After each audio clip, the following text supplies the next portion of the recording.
Oh yeah, band day. We're gonna get into it. Don't tell me I haven't seen it.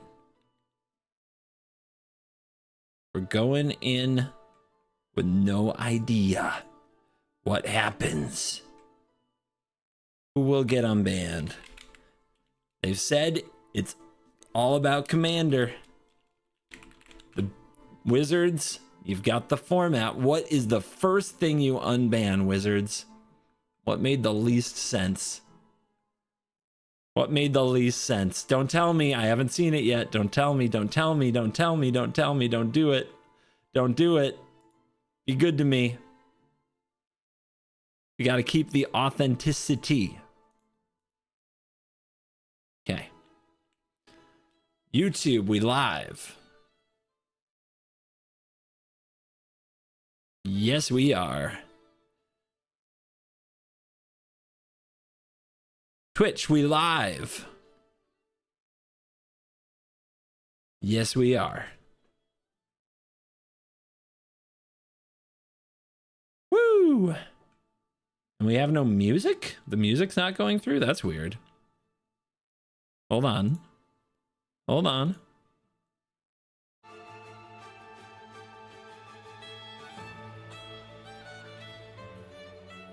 There it is. We have musical numbers.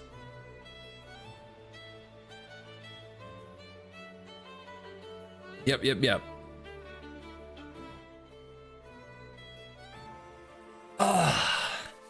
Ladies and gentlemen, boys and girls, what would they unban? The great question. I put Jeweled Lotus as my thumbnail. I have no idea. I don't know what they did. I just know that Simo sent it to me in a DM just now, and I'm like, dang it. Dang it. Don't spoil me, Simo. Why do you do this to me? So, can somebody, I don't want to, no risks. Can I get a mod or somebody helpful? Shard, thanks for the 94-month streak. Holy crap. Can somebody drop me a link? Just drop me a little link to the ban announcement. I don't want to risk. I don't want to Google.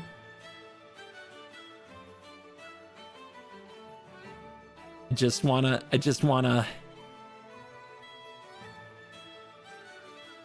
There you go. Thank you, Shard. Appreciate you. All right, we're going to open this up. I'm gonna pull it over here. We're gonna turn on the all important dark mode, and we're gonna get into it. What is banned and restricted on this day? If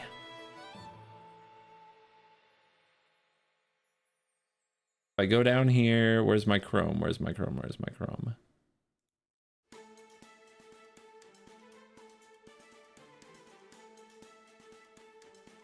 Boom. Boom. Boom. Boom.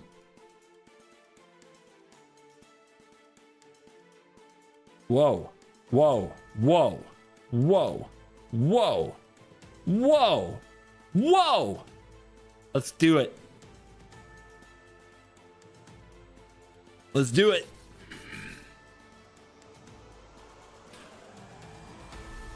Gifts Ungiven is unbanned.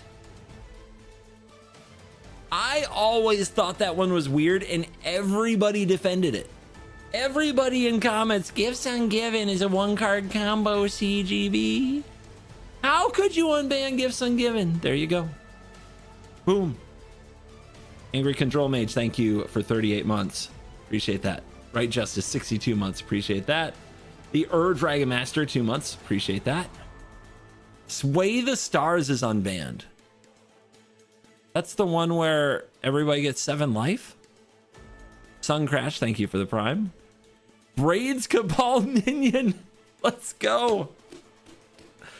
Oh, Braids. Let's go. Coalition Victory. Shocking. Panoptic Mirrors unbanned. I think that was one of the top tier, like, what the hell are we doing cards.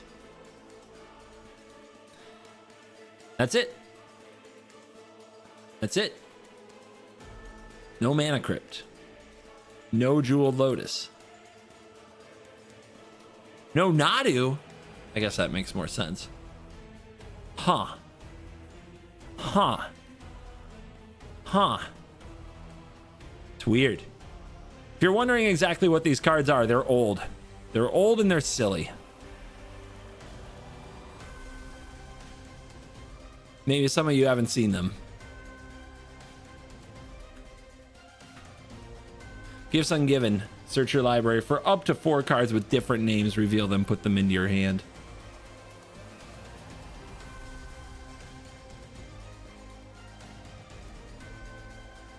You know, it's just an instant speed tutor for 4 mana. The CEDH people are going to love it. They're absolutely going to love it. A 1-card combo has been described as. Sway the Stars.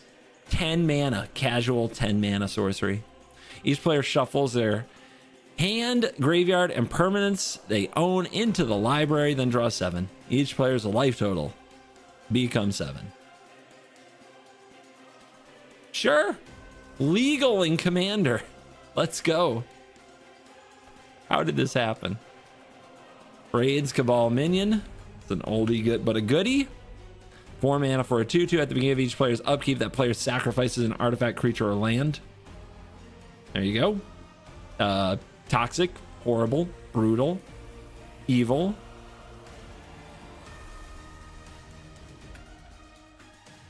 Coalition Victory. One of the weirdest bans of all time. 8 mana. Win the game. If you have a creature of each color, a land of each basic type. Sorcery speed. Dang. They were really scared about this one. I think we all knew that was coming, right? Did everybody know that was coming? I feel like they knew. Shay is waiting with a Braids deck. Oh god, please no. Not like that. It's a nasty commander.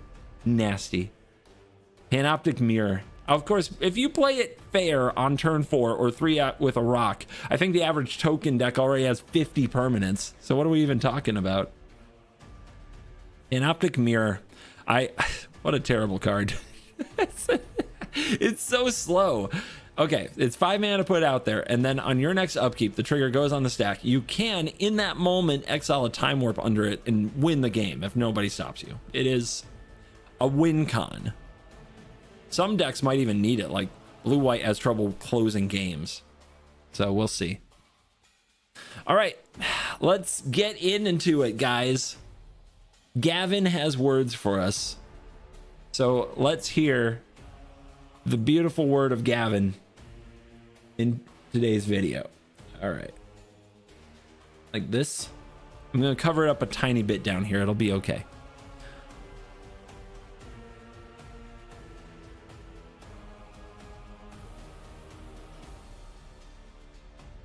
Why? What? Huh? Hello, this is Gavin Verhey on behalf of the Commander Format panel. We have said we would do an evaluation of the format's ban list ever since the panel was announced last year. We've now finished the evaluation of that list, and today we are unbanning 5 cards. For those using brackets to define your decks, it should be noted that the cards being unbanned will immediately move to the Game Changers list. Should these be Game Changers, guys? I don't know, man. Okay. We can talk about that. And if you're interested in more talk about brackets, you can check out today's update on those, including several new game changers. In this article, we'll get to it. When I came to reviewing the ban list and unbanning cards, we felt the cards we unbanned should meet some or all of these criteria. 1, cards that have some fond memories associated with them, like Braids. Cards that can contribute to positive play patterns, enjoyable decks, and or splashy moments. Cards that don't create runaway games or negative play patterns. I'm gonna say again, like Braids. Hey, I have positive feels about Gifts Ungiven. Don't start with that. Don't start with that. These are also cards we felt would be safe at the power level of bracket 3 and above, where game changers generally sit. However, we also wanted to recognize that the idea of commander brackets and the game changers list is still relatively new, and that not everybody will be using these systems. We want to be mindful with the cards we choose to unban. Over the rest of the year, we'll be curious to see how the adoption of brackets continues to go and how these unbans affect players' games. That will tell us a lot about any future unbans we may make. Let's explain each of these 5 unbans. CGP, you're a game changer. Oh, thanks. I appreciate that. Gifts Ungiven. This is a beloved card with a great history. True. I played it in standard. I remember. Many of you out there have enjoyed casting this card in all sorts of formats. We're excited to return it to Commander. The previous concern had been the nature of this as a power tutor and the time-intensive casting process and the combos enabled by this card. We considered this within the structure of brackets and just regular pregame conversations. If your deck is trying to infinite combo people with this, they should often help sort out if you are playing in the right environment. On the other hand, a fair Gifts Ungiven is very fun, akin to fact or fiction in the politics and interplay between players it can create. I agree with this. I think that Gifts Ungiven, when you're tutoring up powerful cards or important synergy pieces for your commander, or you say to somebody, we need a sweeper, but you have to also give me my favorite card in my deck, is fun. And braids for and Gifts Ungiven for combo. Sure. In CEDH, it's going to be a big one. But you know what? I don't play that very often. And CEDH, they're down for battle, right? They just are. So it should be fine. Sway of the Stars. A 10 mana way to reset the game akin to Worldfire, which was previously unbanned in Commander to little fanfare or play. Yep, there are some players who enjoy this effect. They're called sickos. It is an impactful card, but not very powerful. There are plenty of other spells that cost 8 or more mana that have a far higher impact than Sway. Okay, I guess this will see little play, but people who enjoy the card like these will now be able to play another one. Yay! All right, braids. Look at that face. It's like anti-Chandra out here. All right. This card is a beloved character and a card many are nostalgic for. I don't miss it. I'll tell you that. I lived through it. I don't miss it. But I think I did play braids at times in its standard time. I was that toxic gamer, to the shock of nobody. When played as one of your 99 cards or later in the game, it is totally reasonable effect with an appropriate impact on the game. The most frustrating braids games are when it's put out extremely quickly and people feel locked under it. However, as little as a single removal spell, like a shock, can really set the entire plan back. As commander decks have become more efficient with more targeted removal spells. Is that true? Did we have data on this? Are people finally playing targeted removal? Sounds crazy. And players have gotten better at identifying commanders that they don't want to play against or having pregame conversations. Is that true? Some interesting assertions, Gavin. I find that very interesting. So that gives us the confidence to bring back braids. A lot has changed since braids was banned in 2009. Damn. We mostly believe people will know what they're signing up for in a game with braids as a commander and as a card in the 99. It is reasonable and acceptable. All right. People are like Dark Ritual. Swords to Plowshares is 1 mana. You cowards. And like I said, if they play it, say they play it on turn 3 off a mana rock, doesn't the token player already have like 50 permanents? Is that just my experience in Commander right now? Doesn't the green player already have like 8 lands? Am I crazy? Just me? Does that mean braids isn't allowed to be a commander? No, it means it is. It's just, it can be in the 99 or as a commander. You got to read the full sentence.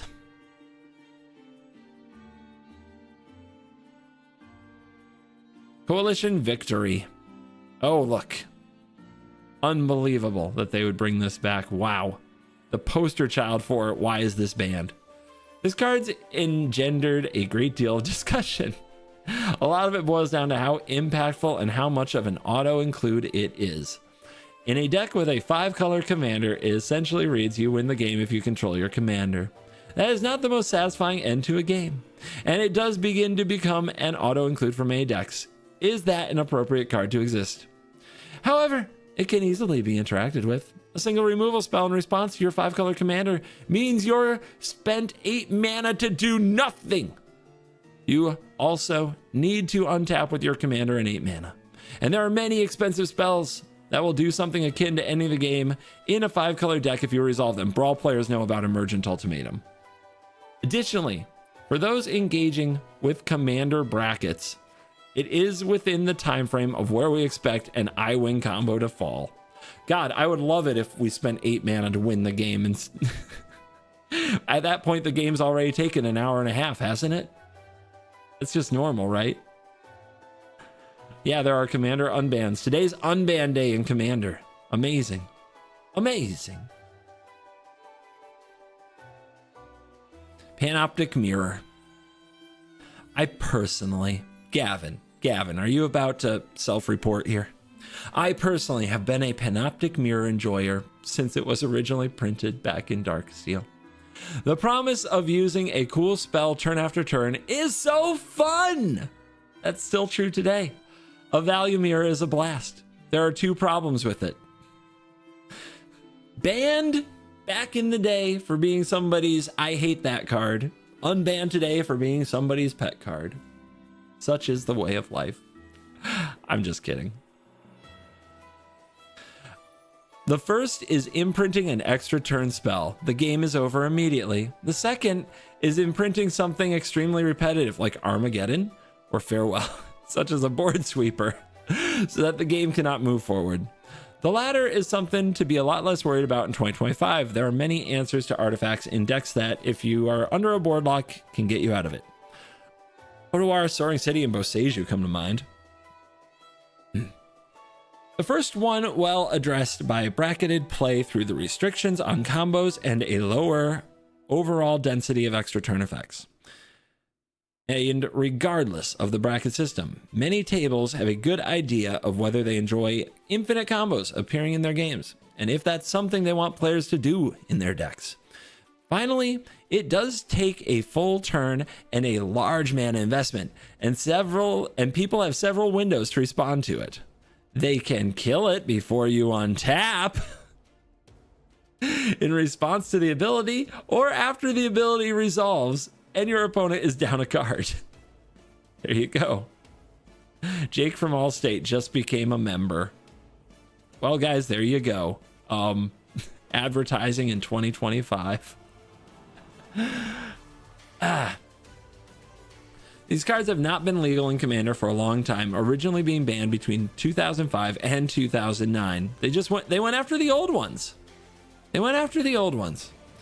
And a lot has changed in both Magic and Commander since. We are not opposed to banning them again at some point in the future if they still prove problematic.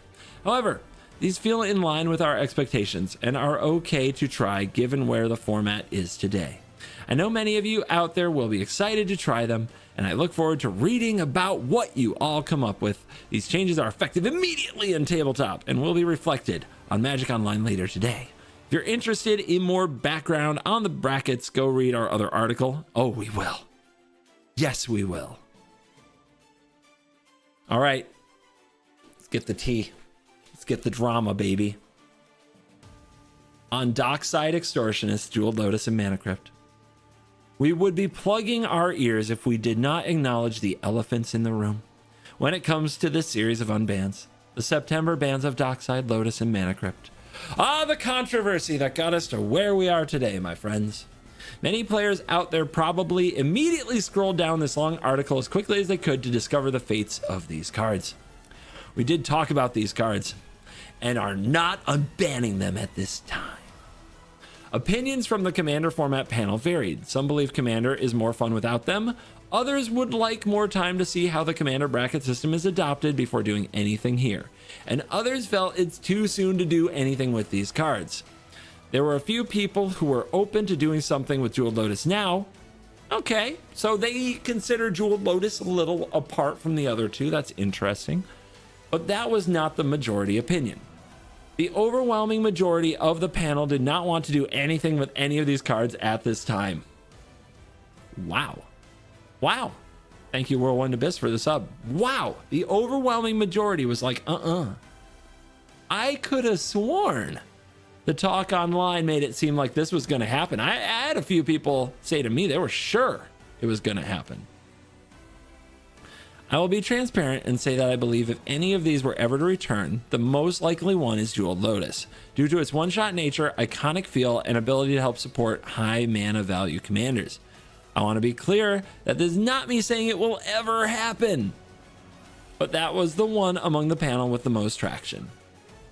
Dude, rip Mana Crypt. It's over. They don't want you back. They don't want you back. They're tired of flipping coins. I get it. I know many of you love these cards. Many of you are also glad you no longer have to play against these cards. There's always a kind of push and pull with powerful and potentially ban-worthy cards in Commander. I appreciate there are many people in both camps, and that no matter what happens with these cards, somebody will feel like they didn't get the result they wanted. However, we wanted to talk about the cards here honestly and what was said internally for transparency. Crazy, right? Crazy. I can't believe it. They're like, Crypt is gone. I feel like watching someone with a Mana Crypt was demoralizing. I mean, anybody with a good hand can be demoralizing to the right person, right? Like, some of us can smile at other people when they pop off, and some of us can't. Just the way it is. We all got peeves. These cards will be something I'm sure we'll talk about next year. But for this year, the book is closed on these three cards. For the year? For the year? No more this year? My prime time, my Grizzle Bland.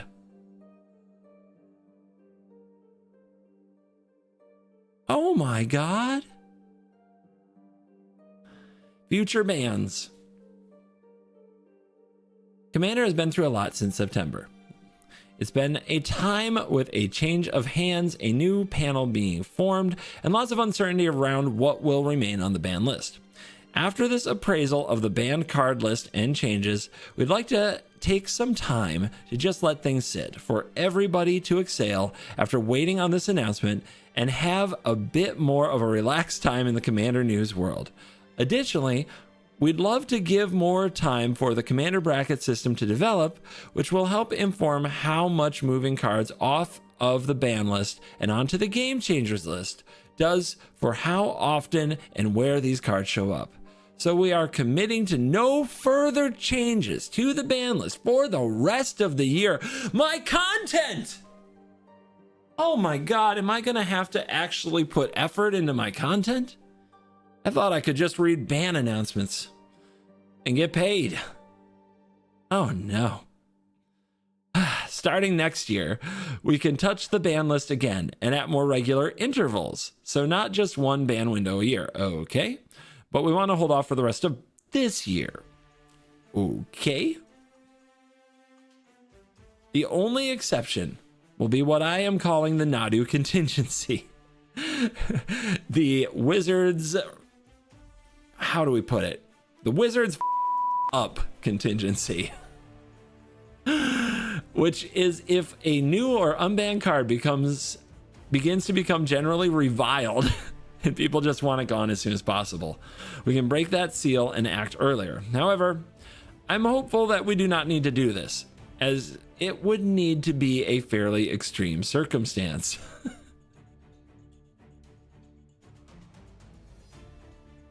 Guys, none of the Final Fantasy cards will be broken. Come on, guys. Come on, guys. There's no way. It's not going to happen. It's not going to happen. As has often been stressed to me, Commander moves slowly. It's fine to take our time and let everything settle. Stability is a core tenet of Commander's philosophy. Recently, it hasn't always felt that way. Let's get back to that stability again. If you're interested to review the cards on the ban list, we've included a summary below. This has been Gavin Verhey on behalf of the entire Commander format panel. Oh, and they all got their names here. Let's go, guys. Appendix ban list review. Oh, okay. Let's just start with Ancestral Recall, I guess. Oh wait, that's the rest of the article. Balance, biorhythm. I feel like you're reading like the credits or the RIP part at the Oscars. Emrakul, the Aeon's Torn, Arayo, Fast Bond, Flash, Golos. I believe this has just been. Oh wait, they actually talk about each of these. I thought this was just the stuff from the Commander website. So they do have opinions on this. Okay, I'm not reading all of them. I do want to know about Emmy. Talk to me, Emmy. Emrakul is a powerhouse, whether cast or cheat on the battlefield as a colorless card for any deck it can play. It was the de facto top end in a ton of decks while legal and saw a lot of play. That was fun. It's possible as the bracket system grows and takes off that it may be more tolerable at bracket 3 and above, but for the moment we've decided to leave it on the ban list. You know what? Honestly, I want to read this stuff. I do. Balance. This card massively strips resources out of the game. Yeah, balance is unlikely to return. Agreed. I'll try to do the abridged version. They discuss biorhythm a great deal because it's like Coalition Victory, but it has less restrictions, so they're leaving it banned. Arayo, incredibly unfun. So true. It's not that beloved or fun and not something we're eager to unban. Fast Bond, too fast. Crucible of Worlds, busted. Gotcha. Flash, the CDH Flash meta, right? Cheating in if enters effects with Flash is only going to become more powerful with time, and it's staying banned. There you go. Some people talked about this one. Golos, my friends. An incredibly powerful 5-color option that both finds any land. Yes, we know what it does. Extremely strong. Okay. It really homogenized games and was a de facto best commander option for many, many decks. Perhaps it's an acceptable card in higher brackets, but it's not something we want to touch today. Perhaps. Okay. Ben still has a Golos deck. He wakes up every day believing Golos might be unbanned. Grizzle banned. See what I did there? Once in play, you tend to draw either 28 or 35 cards immediately, and the game often ends that turn. I can imagine a world in which Grizzlebrand returns for high bracket players to enjoy. There you go. But I would say it's more likely than not it permanently remains on the ban list. Never mind. Never mind. So you're telling me there's a chance. Hull Breacher. I signed one of these this weekend at Coolfest Con. Somebody was like using it in what? What's the format? North 100? The what's it called? Canlander. Yeah. There is a theoretical rejiggering of brackets where you could tell me this is acceptable, but I wouldn't expect it, and certainly not with the brackets as they are now. Gotcha.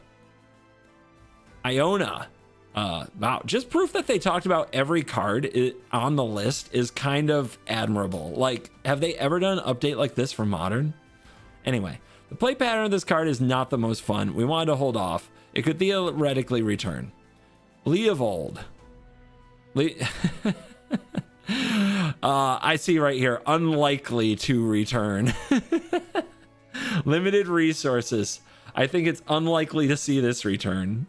Makes sense. Lutri the Spell Chaser. Oh, you actually got some sentence. I could imagine a world with a allowed in the 99 only list that would free the Otter to go into popular decks. But we're not doing this now, nor is there any guarantee we'll ever do that. Nadu,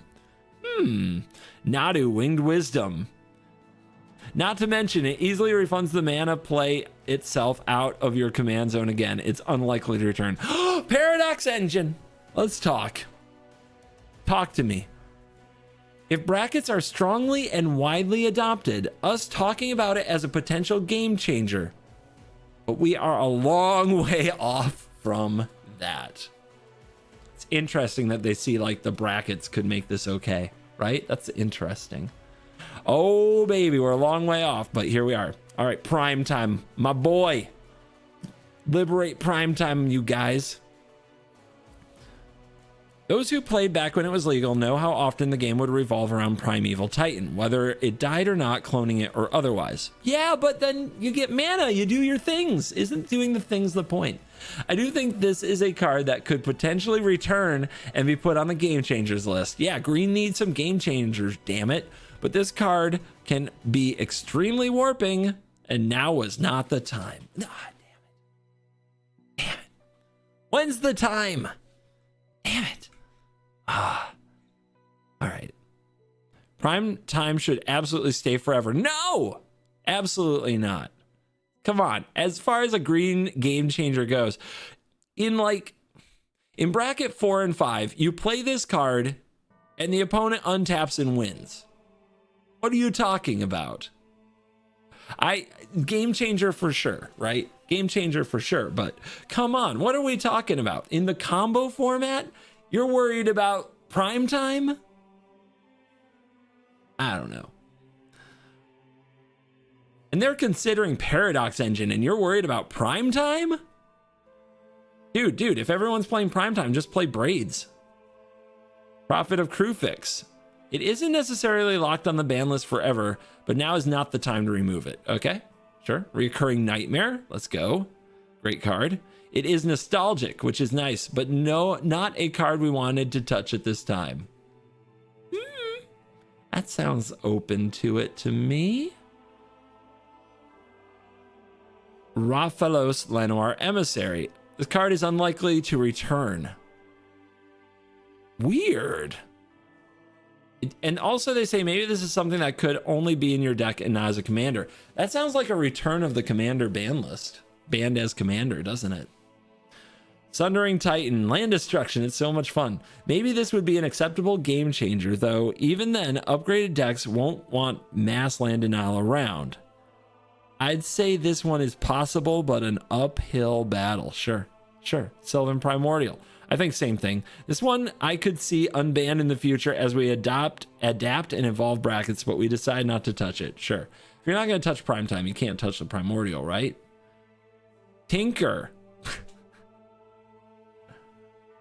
Being able to turn any mana rock into a game-ending artifact early is wildly powerful, which is why this has caught an appropriate ban in many formats, Commander being one of them. They're not even playing with the idea of unbanning it. Not even a consideration.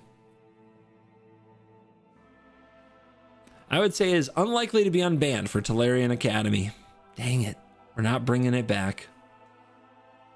Trade secrets. While there is a bit of politics in that you must opt into making it work, in general, it's not the kind of gameplay to be promoted. It's unlikely to be unbanned, okay? Oh, upheaval. Oh my God. Oh my God. You think you hate Cyclonic Rift. Unlikely to be unbanned. That's all you need to know. And Yogg's Bargain. Could be a game changer since Necropotence is not dissimilar, but I would not plan on this returning. Sounds to me like they're open to Primetime and Paradox Engine, guys. And maybe even Big Grizz. Someday. My list, I want back Jeweled Lotus. I don't really care about Mana Crypt. I didn't like feeling like I had to put Mana Crypt in every deck, so I don't miss it. I don't miss Dockside at all. Kind of hated that card. Felt like it had to be in every red deck. I want Emrakul. I want Golos. I want Grizzlebrand. And give me Paradox Engine and Primeval Titan. Give me those 5. And I'll take a Reoccurring Nightmare on there too. That would be fun. Be nice to have some Reoccurring Nightmare throwbacks now and then. That's what I'm asking for. All right, guys, are we going to check out the additions to the game changer list, baby? Wait, what? Necropotence is very strong and is now a game changer.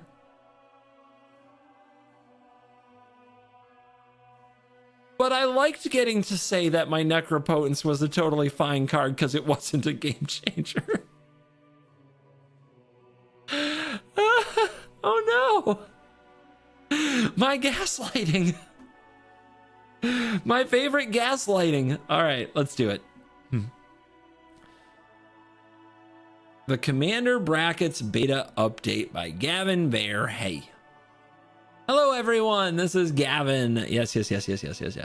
When we last talked 2 months ago, we revealed our new beta test of the bracket system and the game changers list, and I mentioned we'd be back in late April with an update. Today, we're going to walk through the current state of brackets and some updates to the game changers list. We also unbanned some cards today. If you're looking for more information, check it out here. There's a lot to discuss. Let's go. The bracket system in review. I don't think we need the review. Do you guys need the review? I mean, I guess, you know what? We're here to read articles. Let's read. Commander Brackets Beta was something entirely new. We revealed it and eagerly awaited your feedback with the initial test at MagicCon Chicago. We've all spent a ton of time pouring through your feedback, watching videos, reading articles, spending time on social media, and talking with all of you. Personally, while I haven't been able to respond to every message, I have read them all. Damn, Gavin. How do you do it? And I feel like I've learned so much. Thank you for all your feedback. It really makes a difference. Thank you, Holy, for 76 freaking months, dude. Appreciate you. Overall, I would say that feedback has been far more positive than negative. People are excited to have something to try for Commander matchmaking. And most of all, it's provided additional terminology to talk about the games they want to play, all while reminding folks of the importance of pre-game conversations. Watching it in action at Chicago was wonderful, and I had multiple players tell me the brackets led to some of the most evenly matched Commander games they've played at MagicCon yet. Well, there you go. Those are just anecdotes. Let's get some data. In an official survey done for MagicCon Chicago, how many of you filled out your surveys? I hope you did. 87% of people who tried the bracket system said it was helpful in their games. Incredible. The online player pool is another place we look for data. I talked with the Magic Online team at daybreak, and about half of all Commander games on MTGO are using the bracket system. They also let me know that they're actively working on implementing a system programmatically wherever possible. Wait, so is it programmed into MTGO? Would we have any Commander grinders on MTGO? Do you get the option of like what bracket your table is? Anything like that? CovertGo glasses? Smart, but no. I'm not doing it.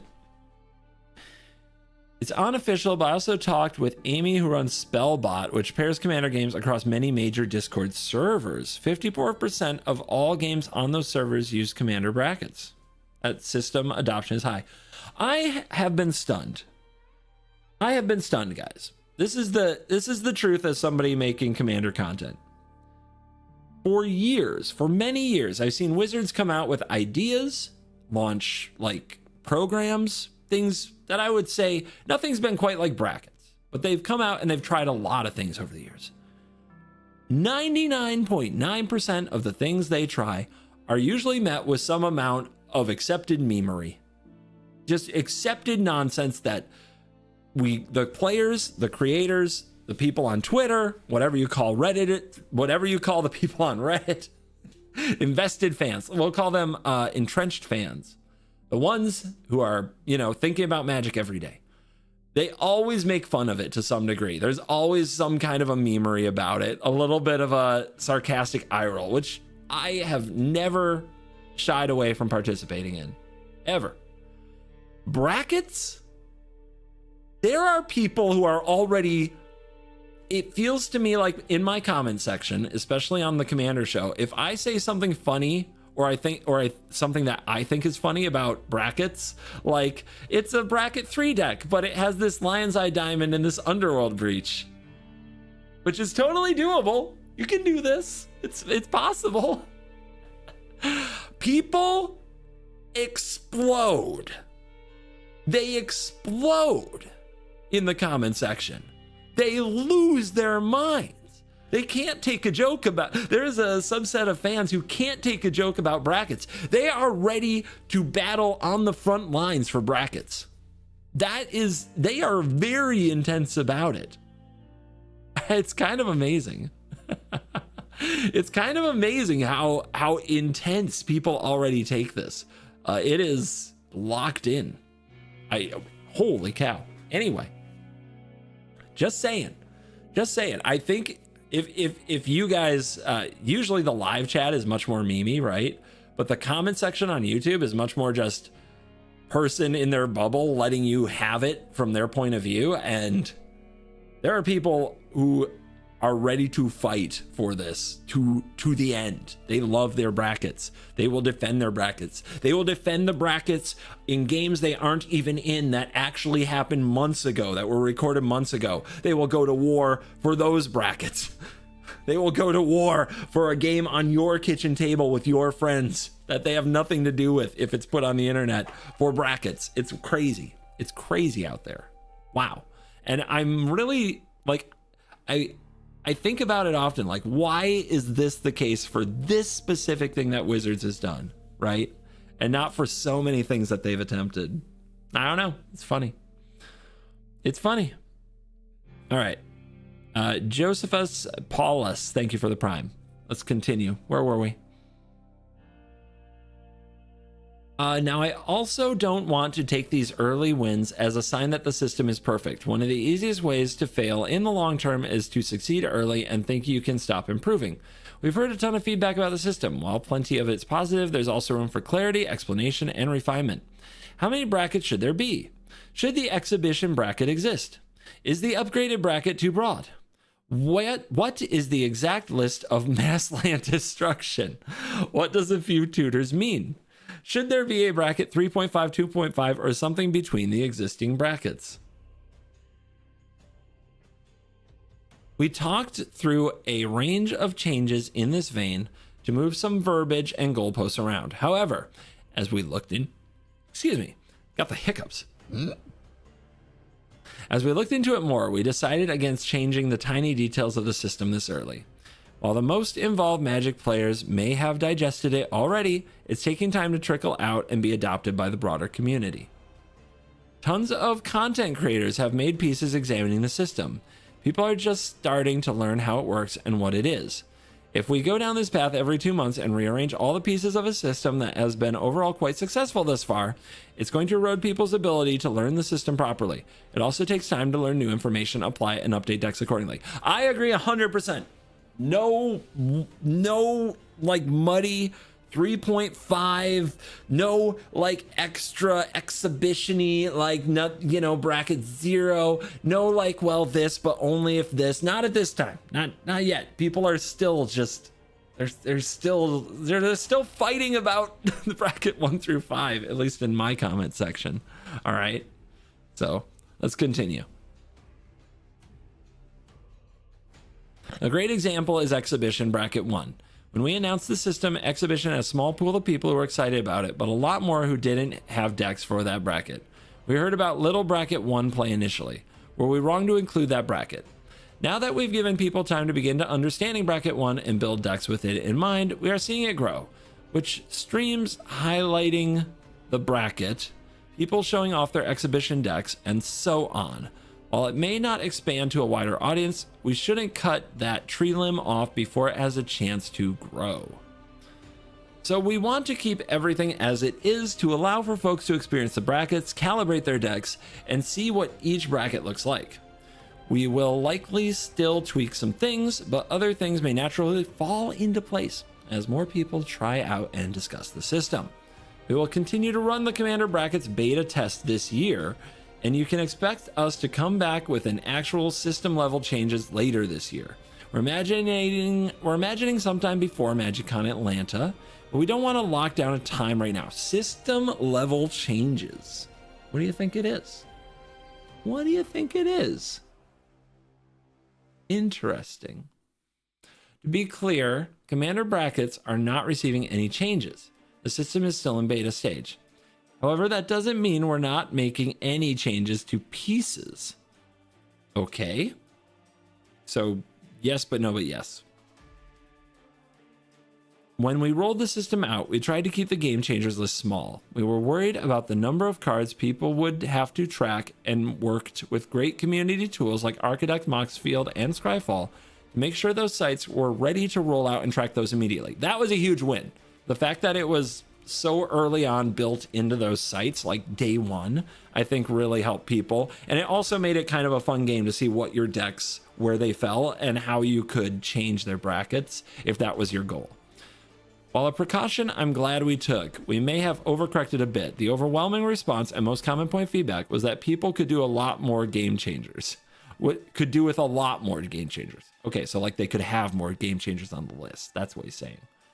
Having this set list and shared language has been helpful when talking about games. Additionally, adding more game changers will help distinguish brackets by pushing some decks upward. I vote for 69 game changers today. I don't know what they are. I just think it would be funny as a target, number. So today we're adding significantly more game changers. This way the system, as you learned it, stays the same, but the list of game changers is clear and easy to reference. I also want to touch on one aspect that we want to emphasize when selecting your deck's bracket: intent. This has been... They're gonna keep hammering it, because no matter what, I think that they're right to hammer this, and I think people, it's the most likely thing that they're going to ignore. You know what I mean? Intent of play. When we first rolled out the bracket system, one mistake I believe we made was not to emphasize how important the intent you have for your deck is when selecting this bracket. The game changers list and the bracket guidelines got most of the emphasis, and the intent sat on the sidelines. However, in terms of importance, those should be flipped. I'm going to tell you something right now. Every Commander game I play on my channel, the intent is to make content. I could literally fill it with game-winning combos, any deck I wanted, but I'm never going to do that combo on turn 3, even if my hand could. Because content. So you can never argue with me that my bracket 3 deck is a bracket 4. However you want to do it, because the intent is always going to be not to combo off or ruin the game. So there you go. I win the intent argument. All right. Intent is the most important part of the bracket system. While there are guidelines to keep in mind when deck building, no game changers, exhibition or core, no mass land and now through upgrade, etc., the bracket system is emphatically not just put your deck into a calculator, get assigned a rank, and be ready to play. I deeply appreciate the tools that websites like Moxfield and Architect have put together to give you an overall estimate, and they've done some fantastic iteration to help emphasize intent as well. But I want to stress that any estimate is just an estimate. It's on you to use what you know to label your deck correctly. I can easily build a deck that technically meets all the rules of bracket 2 that plays at the power level of bracket 4, as I'm sure many of you can too. Bracket 1 Dragon's my favorite. These tools are helpful directions and guidelines, but ultimately knowing your own intent is the most critical piece of this whole thing.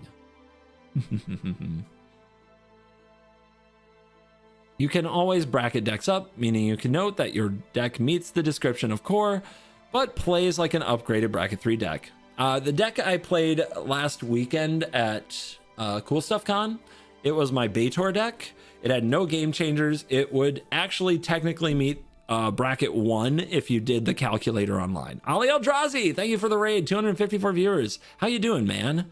I noticed your stream times have been a little earlier these days. I hope things are well.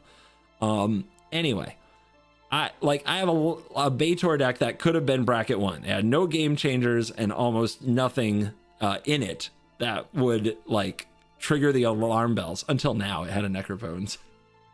But I told anybody, you can bring whatever deck you want. You can play bracket 4, you can play bracket 3. It easily meets bracket 3. And I think I won either 5 or 6 of my 8 games this weekend.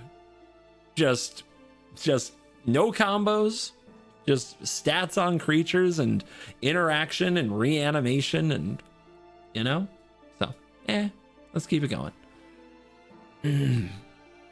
Is imperfect because it requires people to gauge their own decks? Yes, absolutely. Oh, wait, I stopped in the middle of this sentence. If you make a fully tricked out Jim Davis Goblin deck that uses no game changers, it's probably not a core deck despite technically meeting the deck building rules.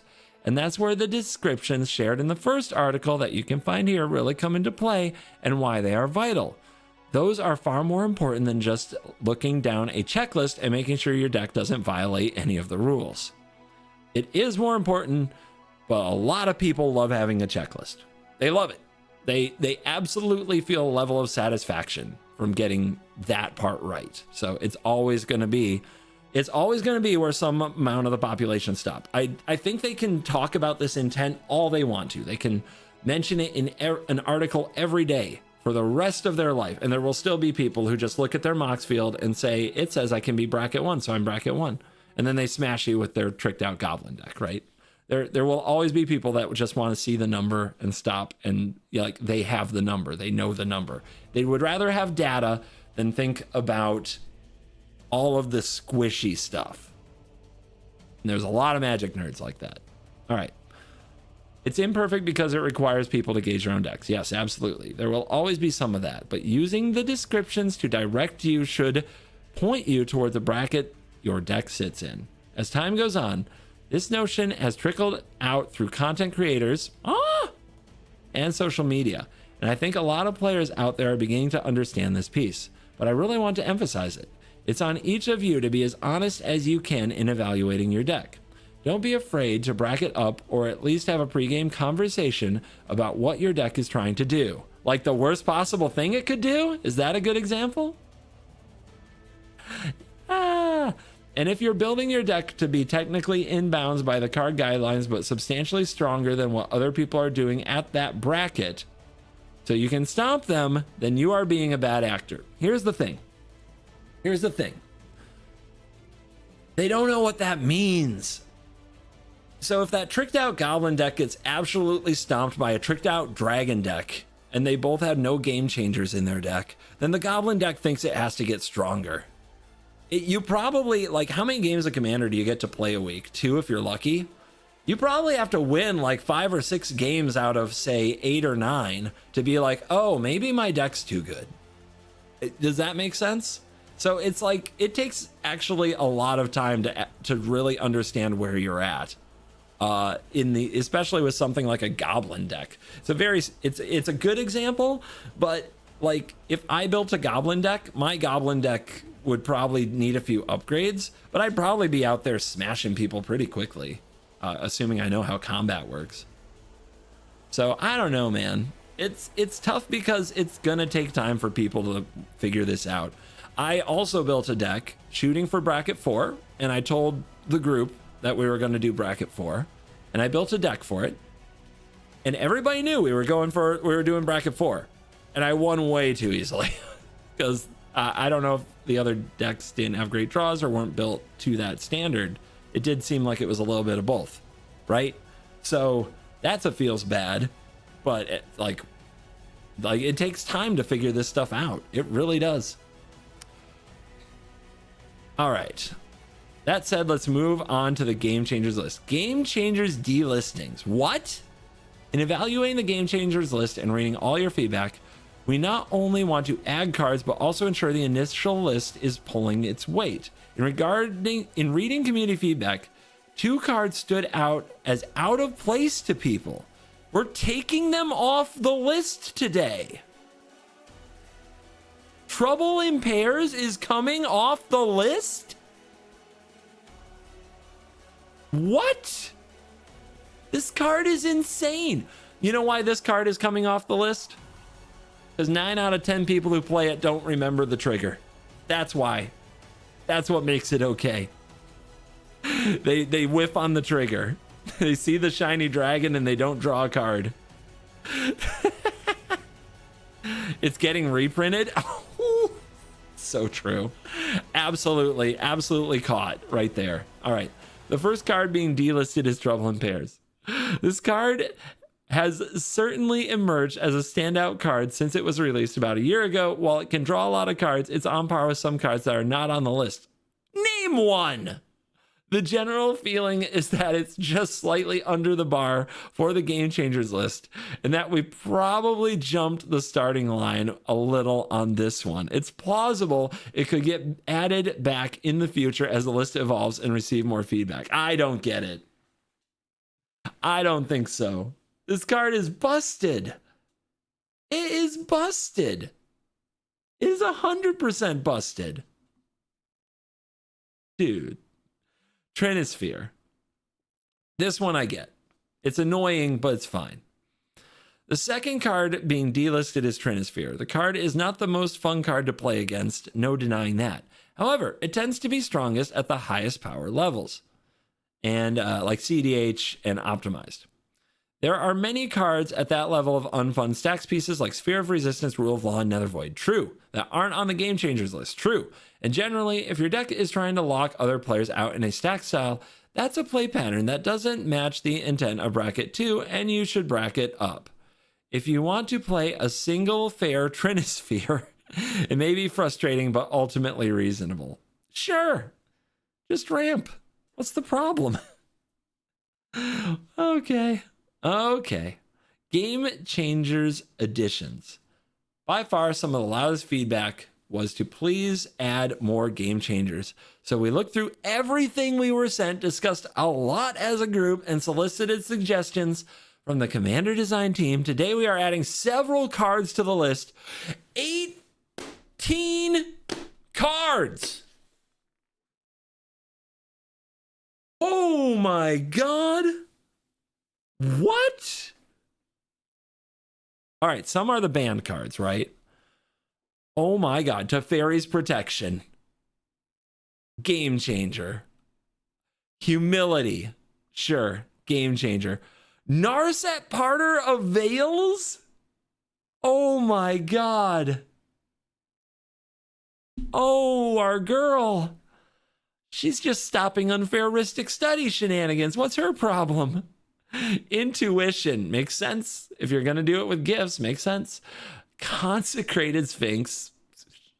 Isn't this card fine? It's no Primeval Titan, right? Primeval Titan's way better, right? Necropotence makes sense. It really does make sense. Orcish Bowmasters.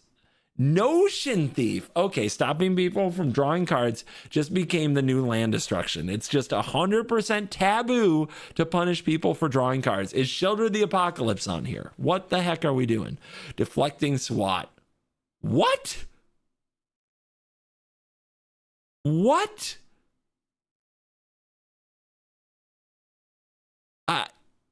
What is unfair about deflecting SWAT? What is, huh? Hold on, I can't continue without chill music. I need calm. I am about to lose it. There we go. The Covert Go Florida playlist. For those who remember. Florida man, CGB. Anyway. Gamble? Discard a random card. Gamble.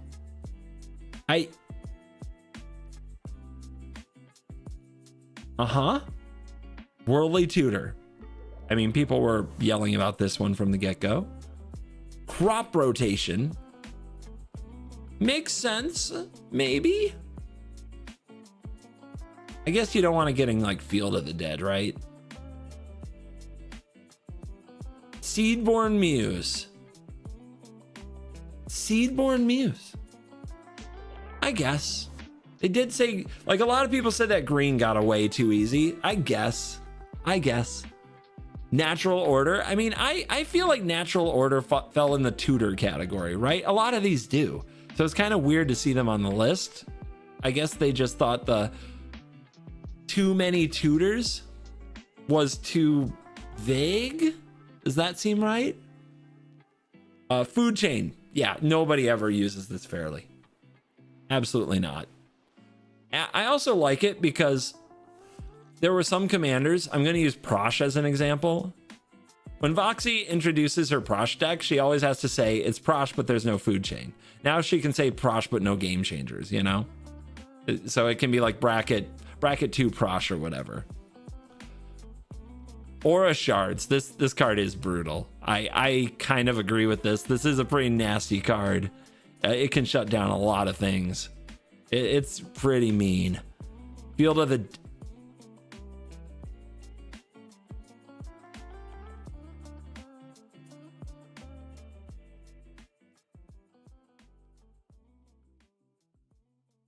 Just let the stupid lands deck end the game. This deserves it? Does it? Tapped land that adds colorless. Just let the stupid lands deck win some games. What the hell are we doing? You just took away crop rotation. If they can't tutor it up, what's the problem? It can end a game in higher power tables. No, it can't. In higher power tables, they win with combos.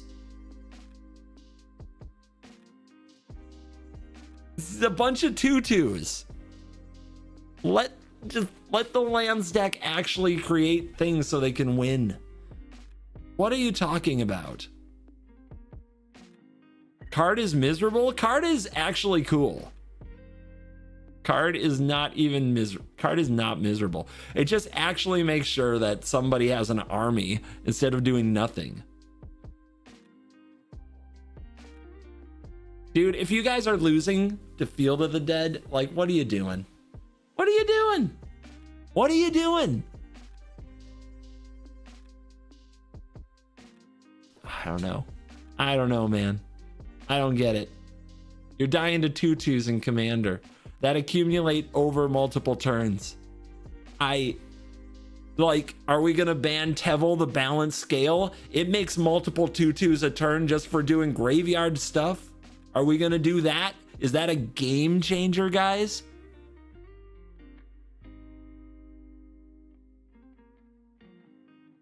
It's banned on Commander Clash? They're wimps. Oh, I said it.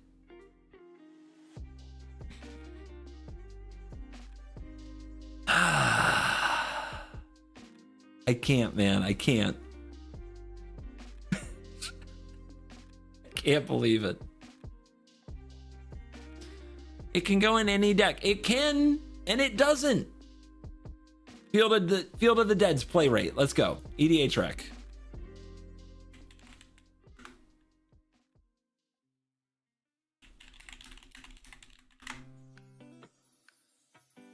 % of decks.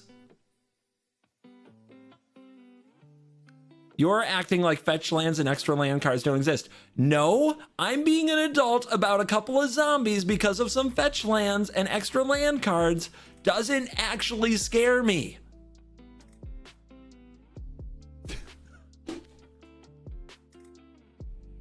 You're acting like those things actually end games of Commander.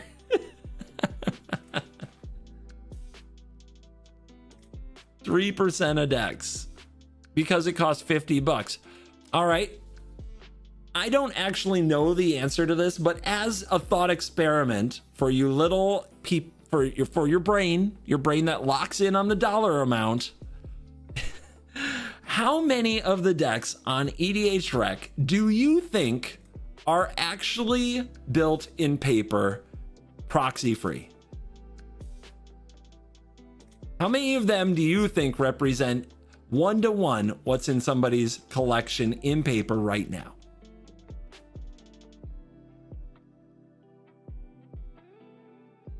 Not the point. It is. It is the point. Because it doesn't matter how much it costs. People can add it to their decks if they want to. Because it's just a deck building website. You think 70% have budget considerations? I don't think so. I think it's far lower than that. I think that the super budget conscious group in Commander is smaller than they think they are, but they're loud. That's been my, like, do you know how often we get asked to do like budget shows, but every time like we put a budget on any of the content I make, whether it's Arena or Commander, it does far worse. It does far worse. The audience far smaller than you think it is. Underground Sea has a 14% play rate. Yeah. Like that's a great point. That is a great point. 14% of decks. Field of the Dead could go in any deck, and the only reason it's not is because it's expensive. Oh, I'm sorry. Here's a $1,000 card in 14% of decks that only has 2 colors. What are we talking about? You guys, come on, man. Some of y'all guys get locked on that narrative. Absolutely locked on these narratives because it matters so much to you. You have to understand that you're dealing with a much bigger, much wider, more diverse, opinionated player base, right? Like the actual things that move these markets and move these decisions are often not the things you think they are. Sometimes not even close.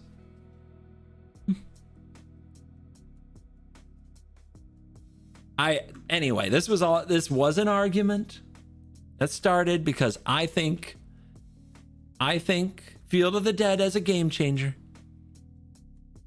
is crazy. With the speed this format is going, you know, like games are ending consistently on turn 7 or 8 in my pods. When they go longer, it's considered a long game. Like, assume you ramp on 2 of those turns, right? Assume you've got like your 7 lands cooking on turn 5. How many zombies is that? How much power and toughness is that? Compare that to somebody who is doing one of many millions of other potential engines in the format. I use Tevel. Tevel's a pretty good example of this, right? Like, what are we talking about? I don't get it, man. I don't get it. Game changers only affect lower brackets though. Yeah, where they still have access to a ton of synergistic ways to end a game around 7 or 8, which is why they unbanned Coalition Victory, but it is a game changer, to be fair. I still don't think, I strongly believe that like at that stage of the game, making some 2/2s, like we should be trying to end the game. Give them their bonus 2/2s, damn it. Why not?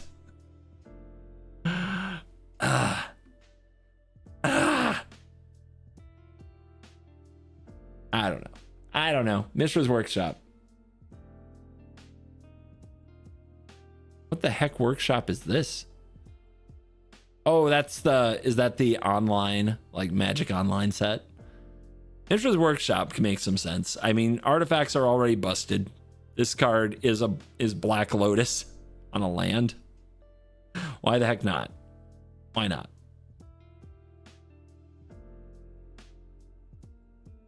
Now I'll now cover why each one met the bar for inclusion. Oh yes. All right, buckle up, guys. We're gonna get a review of each card. While ultimately a defensive spell, if you want to talk about cards that are quite, nope, I went too far, are quite definitionally game changing, this is one of them. Teferi's Protection makes 100% sense to me. 100%. It protects you completely. Yes, it does. Much like Cyclonic Rift, Protection saves you from targeting while freely making big plays or attacks without risk. It is certainly a game changer. That's what Cyclonic Rift does. Lets you make attacks without risk, make big plays without risk. Interesting. But yeah, full agree on Teferi's Protection. Humility. This card slows the game down to a crawl. Yes, full agree on Humility. Disabling everyone's creatures and shutting down a card type that everybody is likely to build their deck around. In comparison to Trinisphere, a fair Trinisphere forces people to pay some more mana. Even a fair Humility tossed onto board will usually make games massively frustrating to play. Totally fine. Totally fine with that. Always kind of surprised, honestly, that Humility is fine in the format. Narset, Parter of Veils, Orcish Bowmasters, and Notion Thief. Notion Thief's image not here. Yeah, this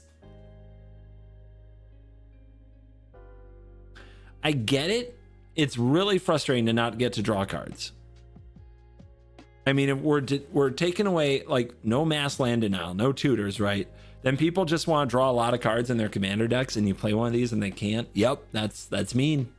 That's bad. That's bad. The image didn't load for you, they loaded for me. What? Lame. Anyway, while punishing additional card draw is a reasonable thing to have in a game of Commander, these are particularly aggravating to encounter. At best, they are frustrating. At worst, they combo with wheels. Yeah, it is bad form. I guess. Okay. Sure. Somewhere Krim is crying that his Notion Thief is gone. I guess that's fine for bracket, bracket 1 and 2. That makes sense. Because I think part of it is you can't just ban the wheel combos, right? Because they don't, quote, end the game. They just create an overwhelmingly overpowering situation. The game still isn't over. While punishing card draw is reasonable, did that. Intuition. Intuition is a very strong tutor. This one. It's a very strong tutor, giving you 1 card and dumping 2 in the graveyard. While it's not always the exact card of the 3 you want, with redundancy, you're usually getting something strong, and it also stocks your graveyard in the process. Combine that with the fact that it can be a 1-card combo in the right deck, brings you to game changer status. I always thought of Intuition as a tutor, but it's kind of extra more than that. So yeah, sure. If you're going to bring back gifts and you're going to put it on the list, that's fine. Consecrated Sphinx. On one hand, they say, whoa, that's too much card draw. And on the other, they say, don't punish card draw. I guess it makes sense in a way, right? They take away the guardians that keep you from popping off with Sphinx, but so they also take Sphinx. Sure. This is a must-kill threat in most commander tables. Untapping with a Sphinx and 6 or more cards you've drawn by the time it gets back to your turn puts you dramatically ahead. Additionally, the gameplay of other players cloning it and then allowing them to draw as many cards as their deck will allow is not the best. Yeah, then it becomes like trade. Is it trade routes? Trade something? Trade secrets? Necropotence. Yeah. Though it does cost black to cast, once down, the ability to turn as much of your 40-point life total into cards as you want is powerful. Yep. It's been one of the most requested additions. We were happy to add it. Okay. Deflecting SWAT. I'm going to try to open my mind.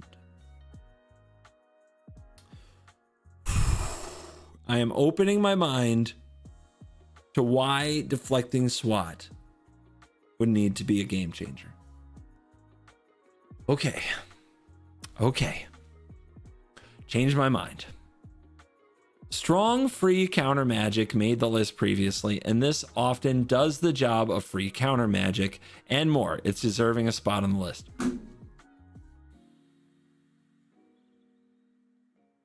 If your argument is that free counter magic should be on the list, there are other counter spells that actually counter spells that could be on the list.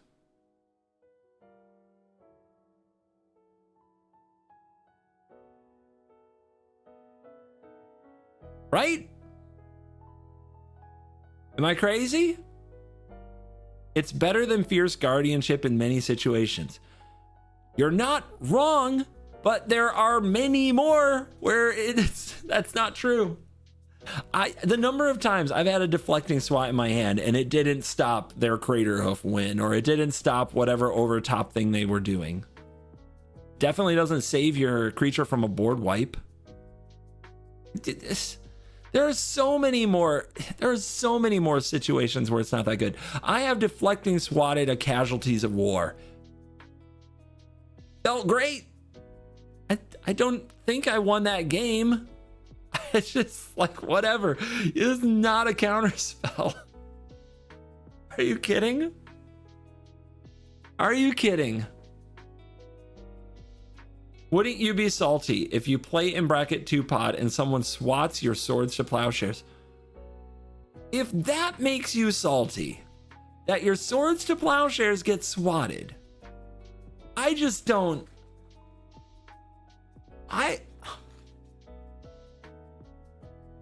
Am I crazy? Am I the only one who's like, why do you, that's the risk of running removal instead of running your own game plan, right? It might not work. Isn't defending your stuff? Defending your stuff is supposed to be like somewhat noble, right? What?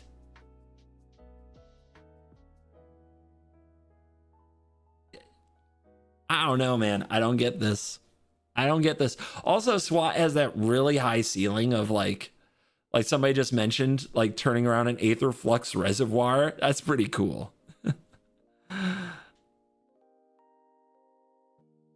I don't know. I don't know. Are they putting subtlety on the game changers list? Like, what are we doing? What are we doing? Pact of Negation, anybody?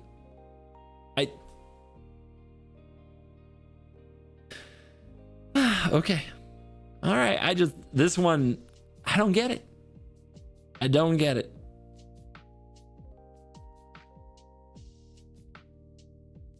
Gamble, crop rotation, worldly tutor.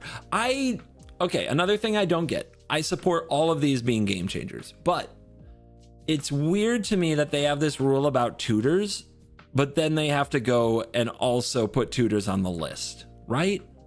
Can't they just say things that like it feels like they could make a list of tutors, or at least a list of they do this, and that would qualify. It's fine. I don't mind it being on the list. It's what I mind is the double. Like there's like few tutors, right? That's one of the things in the bracket thing is like some brackets have few tutors or all tutors. And then there's also on the list, it's the why the double order? It's the few good men, Jack Nicholson, you know, why the double order? Why did you tell your men that he wasn't to be touched, but then also order him to be taken off the base? Why the two orders? Why the two orders, Gavin? Why the two orders? That's what it is. It's just a little thing. It's not actually important. Next we have, oh yeah, we can read what they say. The lower brackets do carry the restriction of few tutors already. However, 1 mana tutors can search up a wide array of cards, are some of the most efficient out there, like Imperial Seal, Mystical Tutor, and others. These are in line with that. Okay, so they're saying because it's 1 mana.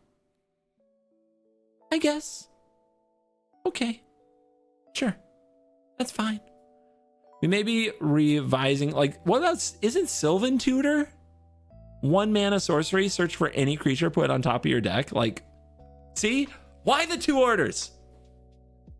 Anyway, we may be revising the notes around tutoring on brackets in the future, but for the time being, we want to at least get these 3 large swings onto the list. Sure. It's fine. It's fine. Why crop rotation?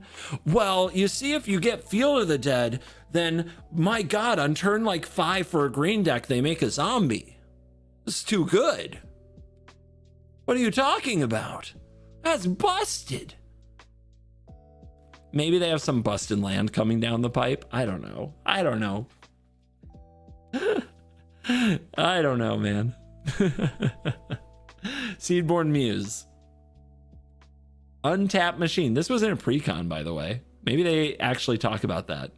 This card causes you to take what is essentially, when built properly, 3 additional turns worth of effects each turn cycle. It also causes one player to take a disproportionate amount of time in the game. It's worth calling out here that yes, Seedborn Muse was just an Abzan armor deck from Tarkir Dragonstorm. First, this was finalized long ago, before commander brackets existed. Second, I'll use this moment as a reminder that Core Bracket 2 is on the level an average modern day pre-constructed commander deck. But that doesn't mean that there can't be some variance there. Because you know the nerds are out there looking to gotcha. Actually, We are looking at updating the terminology in the future to pull away from the pre-constructed commander decks as a benchmark. Good. That's what I said. I said that they should take the word pre-con out of the brackets. If you guys listen to the Balmy podcast, I thought that was one of my better points. Now, like, character CGB would say that all my points are good, but I thought that was one of the better things that I came up with in response to brackets, was just take the word pre-con out of it, because it does make it too like narrow and specific and lead to these silly nebulous arguments. You know what I mean? We are looking at updating the terminology in the future to pull away from pre-constructed commander decks as a benchmark, as we understand that has caused some confusion. I just want to be clear that we know about the collision in Tarkir Dragonstorm and want to avoid that seeming like a mixed message. Exactly. Yeah, just, yep. Natural order. Whoa, I haven't seen this art. Look at this green dude. Whoa, it's me. I'm here. This is one of the strongest ways to cheat out big creatures early. Natural order cheats mana and acts as an efficient tutor all in one. It sure does. It's a pretty good choice. All right, food chain. People tend not to play fairly with food chain. No kidding. It mostly fuels infinite combos, and while those are kept out of the first two brackets, it feels worth calling out and limiting as a game changer slot for bracket 3. 100% agree on food chain. Aura shards. While it's important to have limiters on artifacts and enchantments in games of Commander, some cards can go overboard. Aura Shards is a permanent source of removal, consistently destroying built-around cards, mana rocks, even the odd creature, even the odd land. Many popular deck archetypes have trouble fighting through an Aura Shards, especially since it's a color pair full of putting creatures on the board. While a one-shot sweeper like Vandal Ballast is totally reasonable, this persistent effect on the game is something we wanted to hit. I do agree on Aura Shards. Some of the bad games I've had, it wasn't even like somebody was playing an artifact or enchantress deck in the game, but the Aura Shards was still impressive because they play it on like turn 2 or 3 with an elf, like turn 2 with an elf, and then it's just like, well, I play my Welcoming Vampire, I get an Aura Shards trigger. I don't really want to, but it's the only thing out there. I guess I blow up your Talisman. And then I'm going to play this other 1-drop creature. And again, Aura Shards trigger. I just wanted to draw a card with my Welcoming Vampire. I guess I'll blow up your Talisman too. Oh, yeah. Yeah. That's been my Aura Shards experience in like reasonable tables. Okay, buckle up. Field of the Dead. It takes so little for a land to be strong. It comes in play tap, that's why. Though it only makes colorless mana and enters tapped, getting Field of the Dead online is incredibly easy. Once you do that with fetch lands, additional land drops, and more, this land can churn out 3 or more zombie tokens a turn. Oh God! That's like 6 power and toughness in my commander format. Okay, sorry. I can't help me. I can't help it. It doesn't sound too wild. You're right. Until you consider that, once again, it's a land.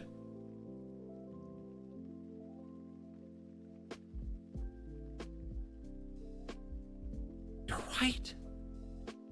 My God, it's a land. It changes everything. Those zombies protect your life total and close out games. It was strong enough to make the game changers list for us. Okay, it's their list. It's their list. I still think it's funny. I'll die on this hill that it's funny. What am I gonna do against 3 fully prepared zombies? I don't know. My bracket 2 games, dude, my bracket 2 games are like, still feel like, have you played the latest precons? Still feels like people are dying on turn 7 and 8, man. I don't know. And if they're not, they should be dying soon anyway.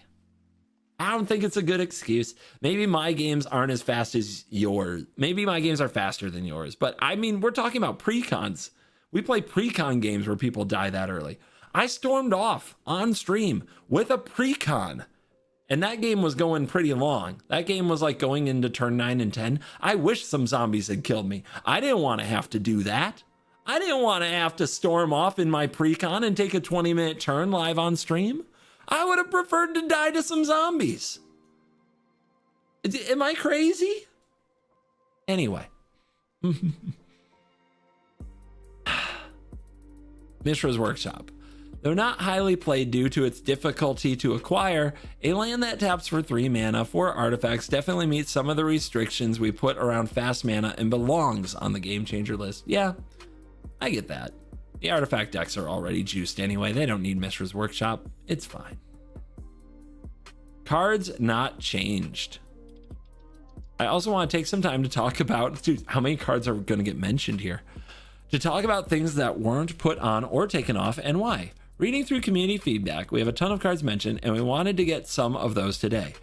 I want to see Gavin's notebook. Gavin is like, he might have the most incredible memory of any human alive, but it feels to me like he has a notebook of all these things and times that he's talked about, and he's like actually working to get all of them into this article. And I know it's not close to all of them, but it feels like a lot for an MTG Wizards article, and I do think that's cool. The first I want to tackle categorically are legendary creatures. Additionally, we had a couple of others flagged for inclusion. However, ultimately there are a lot of powerful commanders out there, and your commander is the one face-up thing everybody knows about before the game started. It's an easy road to start adding Corvold, Ur-Dragon, Joda, Atraxa, and before you know it, a ton of favorite commanders are on the list. Before adding more commanders, from not being on any list to the game changer list, we want to do more work on the philosophy around what makes a commander a game changer. I think that's fine. To be transparent, my current leading idea is that a commander is a game changer if it creates play patterns or game constraints that are unfun and overwhelmingly powerful, or if it qualifies by virtue of being a game changer in the other 99 cards of a commander deck. The commander that is just incredibly powerful would not qualify for the game changer list. So in this world, cards like Terragrid and Grand Arbiter would remain on the list because of the experiences they engender, while cards like Yuriko and Urza would likely come off because they're solely about power. Are you sure Urza solely about power? Okay, it's fine.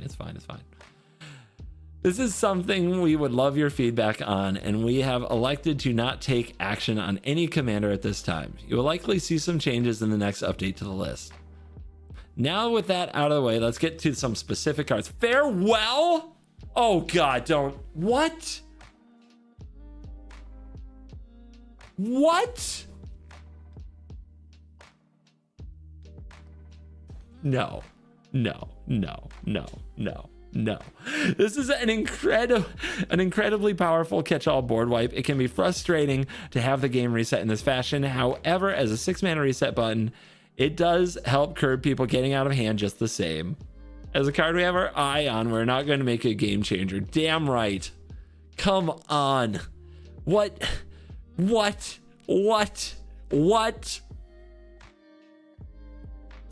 You're crazy. You are crazy. Oh my God. All right. Alms Collector. What are we doing?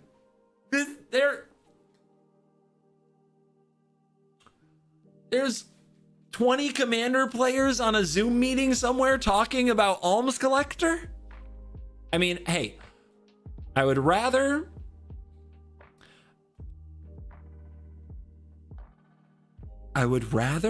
that they do it than not do it. It's good that they're talking about things. Is this the preparation for the Notion Thief? Why Notion Thief but not Alms Collector? What is going on? What is this? Oh my God. Read the reason before you freak out. No, I freak out first. It's more content that way. You may not have asked about this card, but we did want to bring it up because of the cards that we did make the list. We elected not to hit this card along with Notion Thief, Narset, and Bowmasters. Yeah, it only punishes drawing more than one card, not additional cards, and still refunds a single draw on them. Yeah, okay. It's exactly what I said. It's like, it's getting ahead of the nerd who's going to be like, well, why not Alms Collector have it? It's very Notion Thiefy, isn't it? I played against an Alms Collector once. It was very oppressive. They Alms Collectored, then Time Twistered. I was very upset. Anyway, Mana Drain. That doesn't even work the way they want it to. So it was probably a rules violation. All right, let's talk about my baby. It is certainly a powerful counterspell. This is the strongest in the mid to late game, acting as a counterspell that gives you a mana boost. Yeah, it's ramp, baby. While both of these things are powerful, a one-time surge of mana can be fun, like a Dockside. Sorry. Couldn't resist, and is unlikely to warp the game if it happens later in the game. All right, cool, nice, very nice. Mystic Remora. Yep, we talked about this card a good deal. Ultimately, the feeling was that this is the strongest at the tables of high power Magic and weaker at lower brackets. It's still a card on a Raider, but did not add it. Yep, I think that's fine. That's fine. Force of Will, currently on the list, right? This is a card currently on the list we talked about removing. Yes, yes, we elected to leave it for now. No, it does put you down a card. It's still an incredibly powerful way to protect whatever you are doing on your own turn. I want Force of Will and precons. Am I crazy? And the ability to hit opponents' commanders and large creatures, even while tapped out, is noticeable. Elected to leave it for now. Okay. Time Twister and Wheel of Fortune. These are powerful rates for these effects, and the rate can have an impact on the cards on the list. For example, Demonic Tutor is on the list and Diabolic Tutor is not. However, these cards are often fun when played on their own, just not as much in conjunction with Notion Thief and Narset. Our hope is that by knocking down the strongest of those, it will reduce the unfun things these cards do. If you want to use these in your Nekusar deck alongside Underworld Dreams, that's fine. Okay. Sure. Grave Pact and Dictate of Erebos. Josh Lee Kwai. Josh Lee Kwai. These are why Josh Lee Kwai probably popped off on these. That's my theory. I've heard him talk about it on the podcast so many times. All right. In small doses, these are fun, but when pushed to the limit, they are frustrating. They do require some setup to be at their strongest, and opponents to not have tokens or other small materials to sacrifice. We elected to not do anything to them at this time, but if you think these enchantments should categorically be on the list, please let us know. I mean, I don't know. I almost never play against these. It's worse than Aura Shards. In the right deck, sure. But here's the thing. Are those decks... Are black sacrifice decks OP? Like, I feel like they might need the help, you know? I don't know, man. They don't feel like they're that dangerous. It can be oppressive at certain tables. Yes, obviously.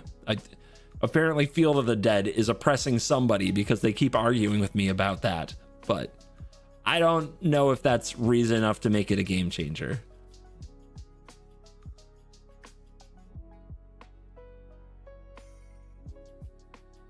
In small doses, they are fun, but when pushed to the limit, frustrating. Oh yeah, we read this. All right. Necro Dominance. With Necropotence going on the list, we discussed this card as well. We decided it does not reach the same bar as Necropotence does, but we could imagine looking at it in the future if its play rate increases. I guess I'm just going to have to push Necro Dominance now, guys. Crater Hoof. But now what do you do with your zombies? How will Crater Hoof be good without Field of the Dead? All right, Let's go. It is certainly true that this card can end games. However, for an 8-mana green creature, it is acceptable to end the game this way. While cheating it out early by way of something like Natural Order is a problem, a long game Crater Hoof is something we believe is acceptable. Yeah. No, Crater Hoof's fine, guys. It's not being added to the list. It's fine. It's fine. All tables can Crater Hoof, so put it in precons, why don't you cowards? The Great Henge. Who out there is like, Great Henge is a game changer? Change my mind. What are we talking about? Okay. Oh my God. All the cards I can't afford are game changers. Change my mind. That's who we're talking about. This one had people on both sides. Oh my God. It blows my mind.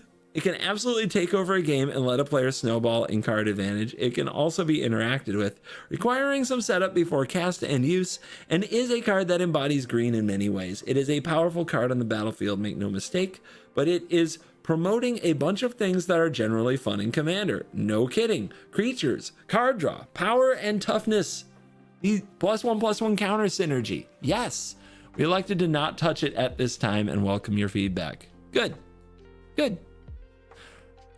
At CovertGoBlue, Susie says, you clearly do not play against the average bracket 2 jank elitist casual player.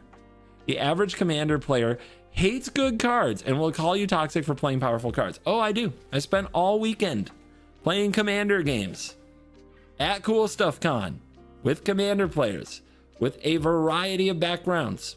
And there was definitely a variety in the kind of cards they play.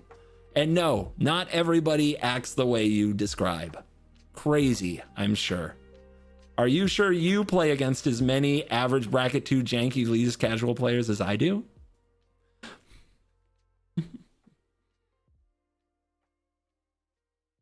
I'm just asking. Maybe it's not that way. Maybe not.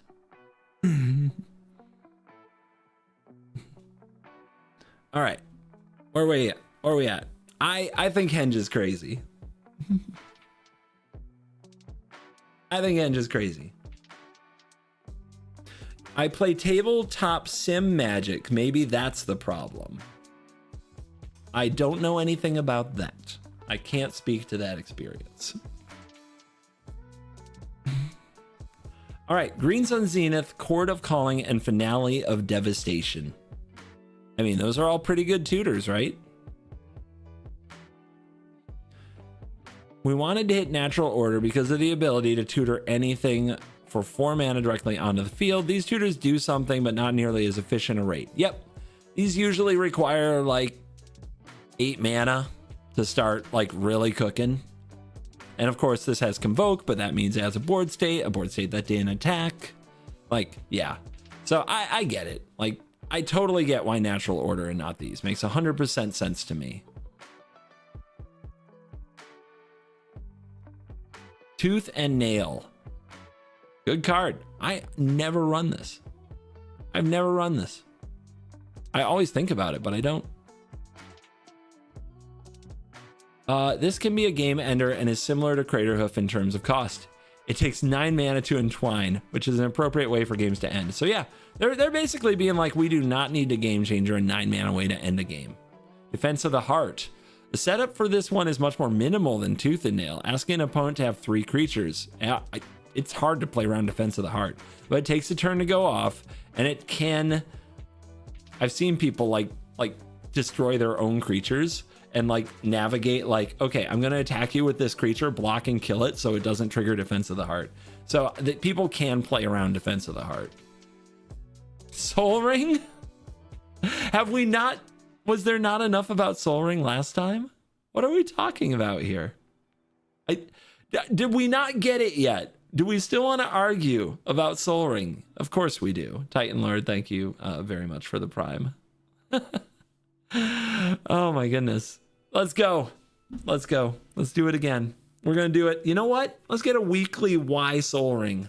Let's get a weekly Soul Ring debate. Let's do this. There has been some discourse around whether Soul Rings should be a game changer and if all decks should be allowed one game changer. While we're not doing system level changes at this time, I want to re-emphasize that I said in the previous article that Soul Ring is a huge face of Commander, handed down from Sheldon himself. And we are not planning to change or restrict it at this time. In terms of the every deck gets one game changer card discussion, an important piece of the game changer list involves creating a safety bubble. If you don't want to have to play against Rhystic Study, Smothering Tithe, or Cyclonic Rift, you have a bracket where you can play at where won't. You have a bracket you can play at where won't. Allowing everybody to play one flies in the face of that. Oh, I see. Instead of Soul Ring not being a game changer, he's saying if they make Soul Ring a game changer and then make a rule that every deck gets one game changer, so that precons now have the Soul Ring as their game changer, that they don't violate a rule, but every deck can have one game changer. But he's saying like part of the function of the list is so that if you never want to play Rhystic Study for the rest of your life, you can sit down and say bracket 2 or lower, please. By the way, one typo in the epic amount of words I've read today is actually super admirable and probably deserves at least a little applause from the chat.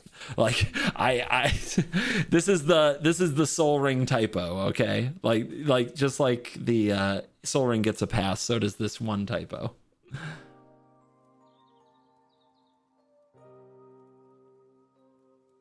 Yes.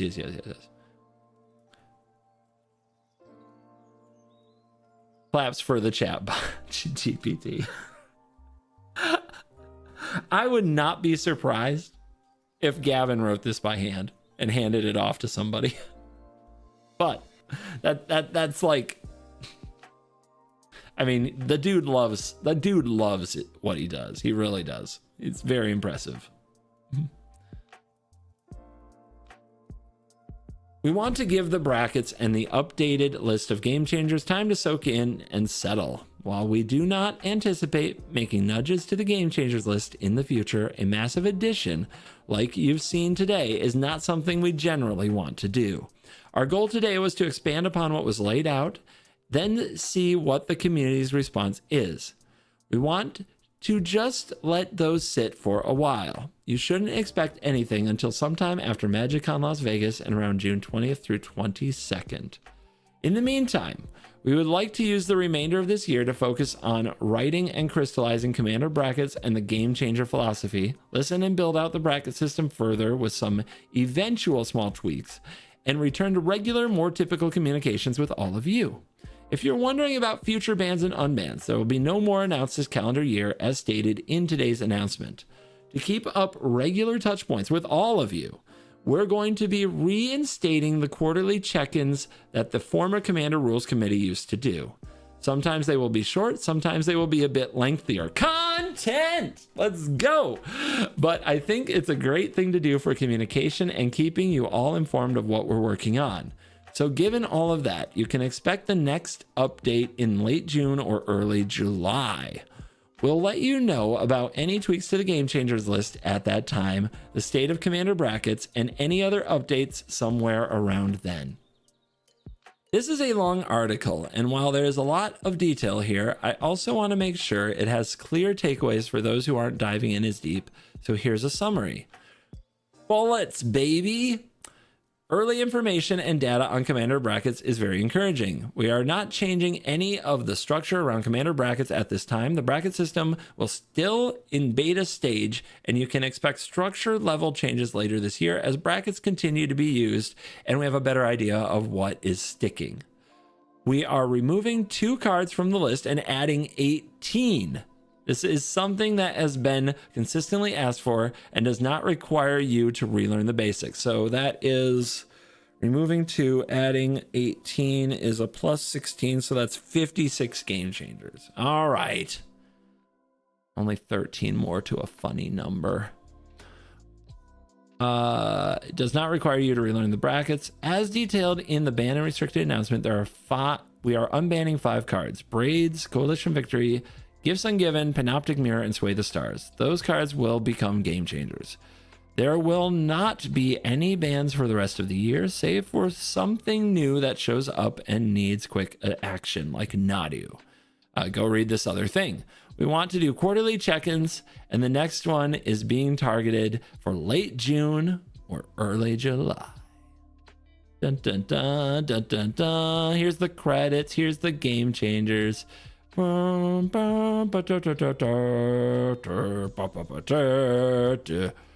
still going. Oh my God. Commanding forward. There's a ton of information in today's article showing a lot of our thoughts and the results of a ton of discussion from the panel. I hope you found this deep look and discussion insightful and feel like you understand our rationale for the decisions made today. I really want to thank the Commander Format panel for their hard work here. They have been putting in a ton of time discussing, debating, and working towards conclusions on all of this. And while not every person necessarily agrees on every piece put forward in this article, there are lots of little pieces from each member baked in here. As has been mentioned several times in this article, your feedback is critical to us, and we've made a lot of changes here based on it. In addition to messaging us on social media or telling us in person, there is an official channel in the Magic the Gathering Discord for sharing your thoughts. You can find it here. Magic's community managers will be capturing feedback and sending it our way. Reddit users mauling right now, no mention. Additionally, there will be a weekly MTG stream today at 10 a.m. That is already happened, I think, at this point, because I'm almost 2 hours live. I had meant to watch the stream because I thought they were going to announce it on stream, but then they just dropped the article an hour before the stream, and here we are. And it was a lot longer than expected. I thought we'd be able to finish the articles and watch the stream. You're welcome to come and join, and I'll be answering questions on stream as well as Discord, AMA, and the same channel mentioned above later this week. Thanks for playing Commander. You're welcome. Reading through this, yes, you're very welcome. And for being a part of the community, hell yeah. On behalf of the whole panel, we thank you. This has been Gavin Berry on behalf of the entire panel. Here are their names. Done.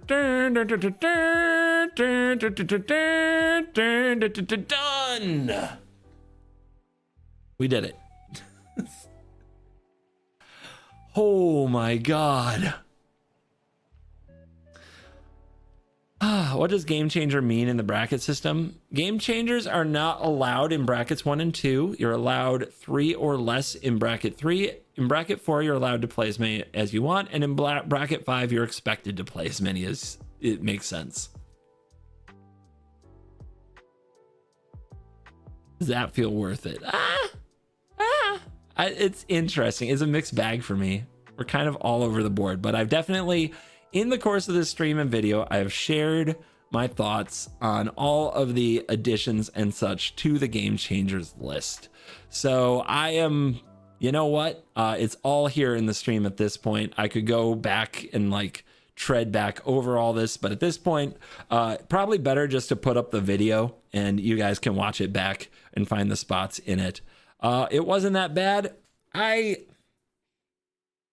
I thought they would do something a bit more impactful, to be honest. I thought we would see, you know, I a while ago, like over an hour ago, I named the cards I would take off the list. I thought we'd see at least a card that like really lit people up, like, oh yeah. But I don't feel like we got that. I feel the closest we have to that is Coalition Victory. And I don't think it's gonna do anything. It goes in such a small number of decks and it is interactable. As far as what got added to bracket 3, I think that's fine. I don't have a lot of things to take in and out of the brackets. You know what I mean? I don't have it. There's not that much that's going to change my decks. Like, I might rant a bit about Field of the Dead, but I wasn't running it in hardly anything. And definitely nothing that was like bracket 1 or 2, you know? I didn't have it in decks like Zimone. That's a landfall pre-con deck. And that deck is way better than bracket 2 anyway. And it didn't even have that card. I don't run Gamble and Crop Rotation and Worldly Tutor in a bunch of decks or Natural Order. I always treated those with the same kind of approach as the combo. Necropotence, that might be a card I have to take out of decks if I want to keep saying I have no game changers. That's it. And you know, all those decks that I build, even with no game changers, they should always be at least bracket 3 because I'm always going to play to win. Like, I'm not always trying to build the strongest possible deck from the card pool. I'm trying to build a deck that's on par with the table, but I'm always going to play to win. So it's probably impossible for me to have a legitimate bracket 1 or 2. Even a precon, I mean, I've seen precons that stand up just fine. So I think the precon bracket, which is 2, doesn't make a lot of sense. And yeah, we're going to run some Gifts Ungiven. I guess I'm excited to play that a little bit. Gifts piles are fun. Woo! Hey, guys, go enjoy Commander. Remember, playing Commander is way more fun than talking about Commander, and talking about Commander is very fun. So don't forget to actually go play some games with these and form some opinions from experience, not just the stories you can make up and then proceed to get mad about. I know it's easy to do. I do it all the time. I'm going to log off. I'm going to post this. Thank you for watching. Thank you for being here live. Love you guys. Have a good one. Oh, wait. Hold on. My face is small. There it is. You're cool.